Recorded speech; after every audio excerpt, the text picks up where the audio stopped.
Thank you indeed. Thank you for the interest, for the interest of those following us live now. The Agri-Fish Council has just managed to reach agreement after much negotiation. We have managed to pass a milestone, something to bring about systemic change to Europe's agriculture and food policy. We have struck a very good balance. We think that the heads of state and government who worded their conclusions, we have managed to look at our agriculture budget. We have similar funding available despite Brexit, despite other serious matters, and I think we have achieved a sound common agricultural policy. It's well balanced, it's sufficiently funded. Why? Because we have greater expectations, not just from German agriculture, but from European agriculture. And it means that environmental issues, climate issues, general welfare issues,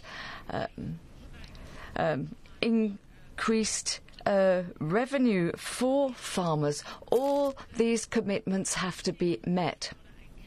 It is very important. It's a pivotal issue that we have this green architecture for our CAP reform. It's something that I personally feel is very important. As President of the Council, we can't water it down. We have this green architecture and we need to build it up to binding eco-schemes, and we need to have a compulsory, a binding minimum budget made available.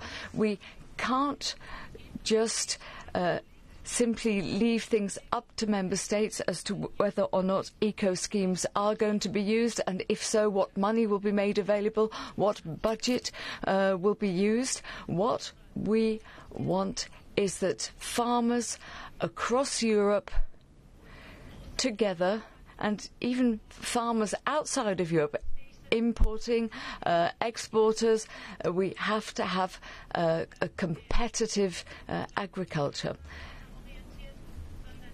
We can't move towards the lowest common good. We want to have high standards that we can meet. We want to ensure that we have more sustainable farming, but on the other hand also that we have 450 million Europeans to feed, and we need food security. Agricultural policy over the forthcoming years will not just be dealing with the topic of green architecture, but with many other smaller issues too. We also have plant rights. These have to be extended. We also have to have administrative and management simplification. We want a citizens' task force, because good produce is not produced at a desk. It's out in the fields or in the wine cellars. And it is very important that all this is properly accompanied. So we have a trilogue with the European Commission and the European Parliament, and this will all be negotiated together. And we will also have this overriding question: how will we reduce the red tape? So there were also some other points. For example, animal welfare. We also looked in the second pillar, the eco-schemes. This is going to be taken on board there in a tailored way. We've also had to strike a balance between competitiveness of European farming and also the major climate and environmental protection ambitions. This is why we say that we have to live up to our commitments. Climate and the environment, biodiversity, farmers can contribute to this. And on the other hand, this can lead to difficulties when we talk about not just increasing production, but we also have to look at the effects on the environment. This means that we are trying to balance matters, and it is right that we have agreed a joint document on that, and I'd like to thank the Commission there. A further point, 20% will be binding. That's the minimum budget, 20% of direct payments for Germany, for example. So just to give you an idea, that's about €1 billion. And we have also attached importance that we go further than the Commission proposal. The Commission proposed the eco schemes, and we wanted to make it clear that the minimum budget that underpins that should also be ambitious. So all I can really say is that it was a very long set of negotiations, and of course every single member state has its own regions, its own farming, its own specificities.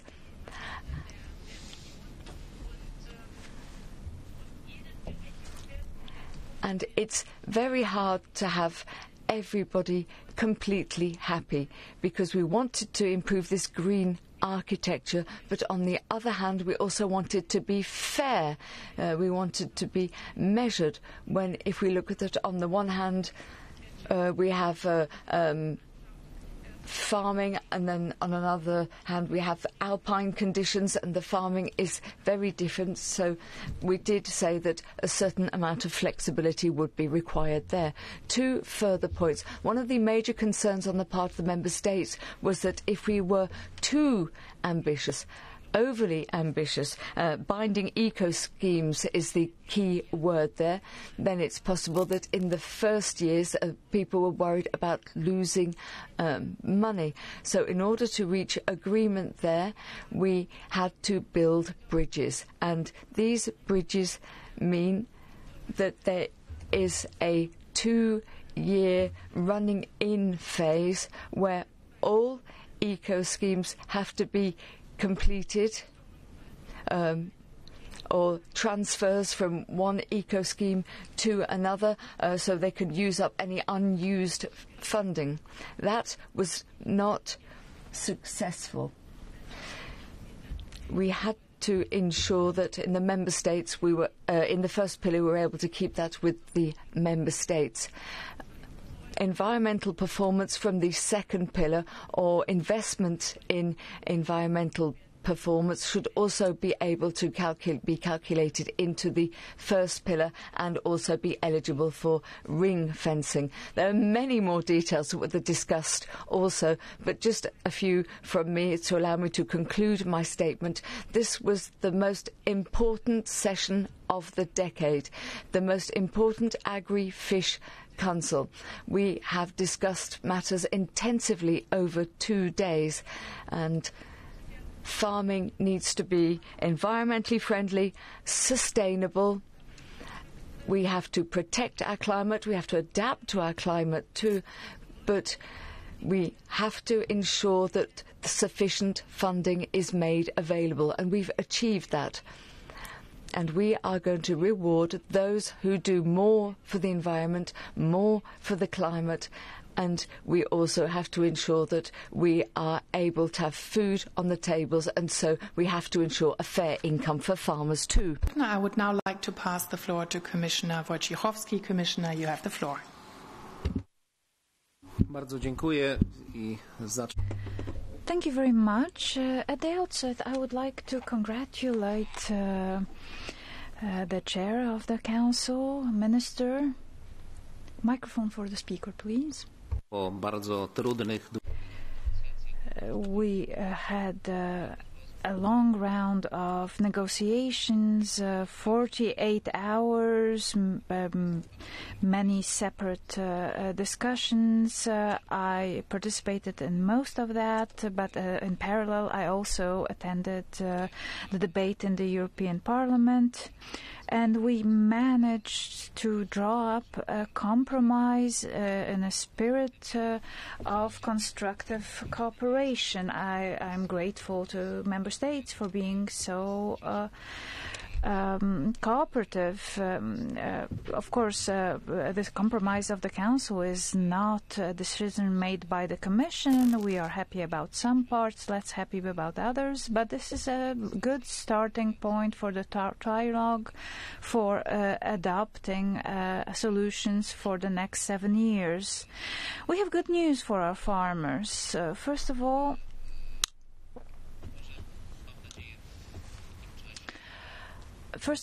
I believe that we will adopt the legal texts fairly soon, and farmers will have legal certainty for the next 7 years of the Common Agricultural Policy. Public opinion is keenly interested in the Common Agricultural Policy and how it should contribute to a good state of the environment, a good state of the climate, animal welfare, and that is included here. So this green architecture has its place in our Common Agricultural Policy. We have a very sound foundation here. Yesterday I participated in a EP debate. It was a very lively discussion. 85 MEPs took the floor. Once I came to Luxembourg, I learned that the Parliament adopted a compromise in the key issues. The main issues that were very important for the German presidency and for the Commission. The key issues are eco-schemes, which would be ring-fenced within the first pillar. That's a major change in the Common Agricultural Policy, because the first pillar consisted more in redistribution and the redistribution of direct payments. Now it will be expanded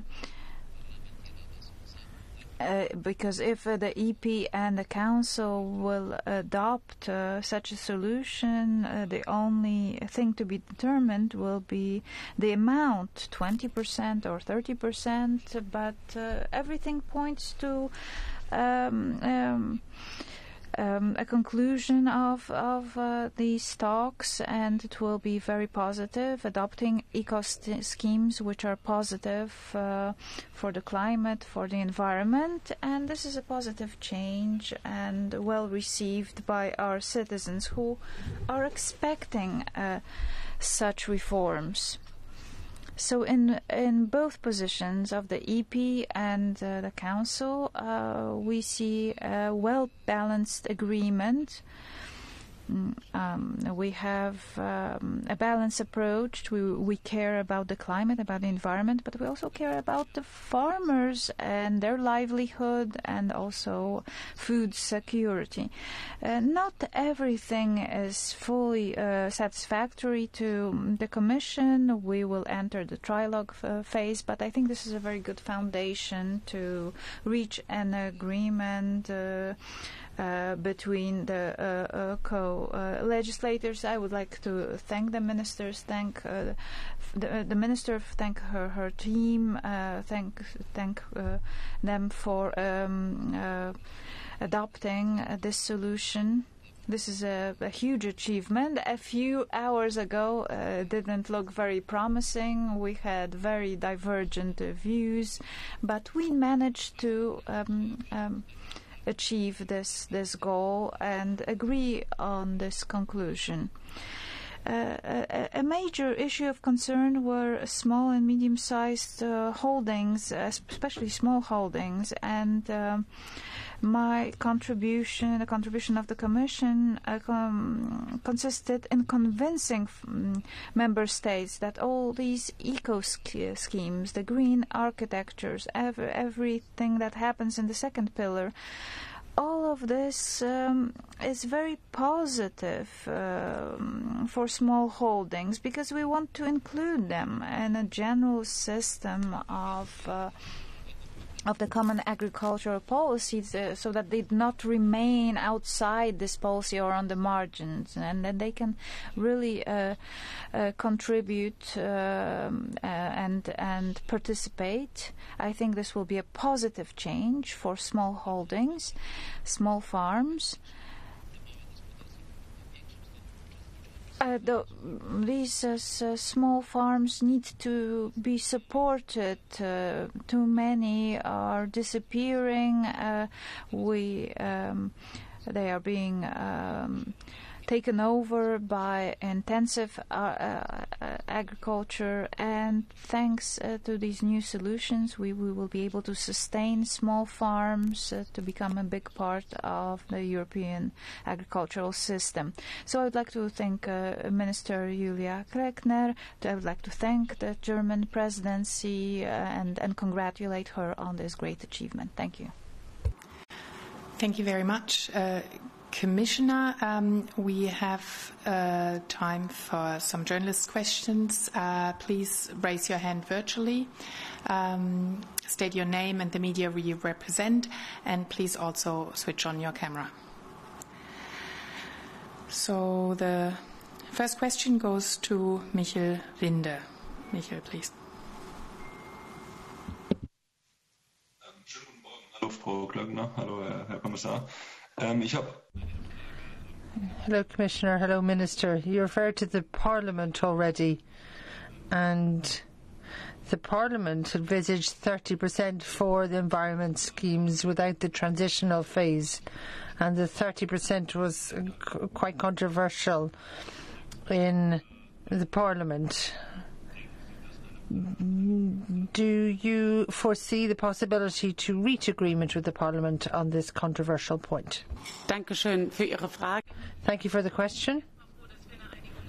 Well, I'm happy that we got agreement in the...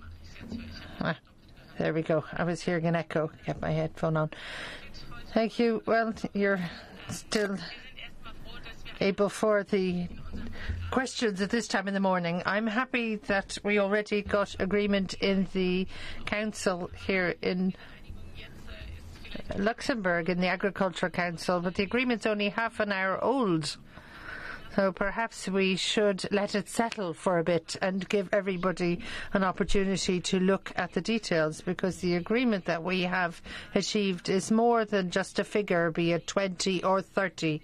It's a huge package and needs to be seen as a overall package, and perhaps give people a chance to digest that. As to the negotiations with Parliament, it won't be about, or the trilogue, it won't be one figure, it will be a package, the common agricultural policy. And why did we negotiate at such length? It's because we weren't all of one mind from the very outset as to whether we had a compulsory minimal budget. It was important for me that we could ensure something that was an objective, that we were clear on the instrument. There were member states who felt there should be a lower budget, and there was a member state who voted against for that very reason, because we had the 20%. So the view and determining a position in the Parliament is slightly different to how we reach an agreement in the Agriculture Council. I would only like to add that I am convinced that we are on the right way to reach a compromise. We think that 20%, this value of 20% adopted by Council, is a good starting point, but we are more ambitious, and we will try to convince Member States to adopt a higher share in terms of the percentage value, and in the field of eco-schemes, here we will put forward a list of proposals, non-binding for member states, because it's the member states that have the mandate to put forward their own proposals, but we just want to put forward eco-schemes, forestry, or carbon agriculture or precision agriculture, and so on. It was already presented in the farm to fork strategy. We have these positions, 20% in the council, 30% in the parliament, but I am convinced that there will be high interest, and in many member states it will be even a higher value because there will be a high uptake. We have certain goals, conditionality, eco-scheme,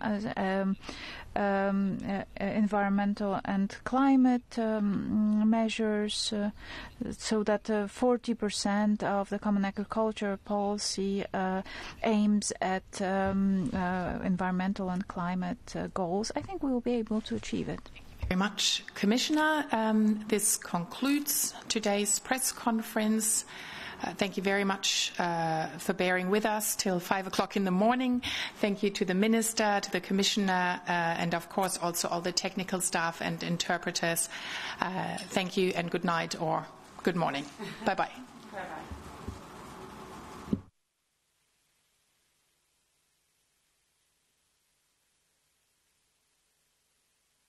Und zum anderen, dass wir aber auch Produktions- und Ernährungssicherung für 450 Millionen Europäerinnen auch außerhalb Europas mit Importen oder mit Exporten wettbewerbsfähig.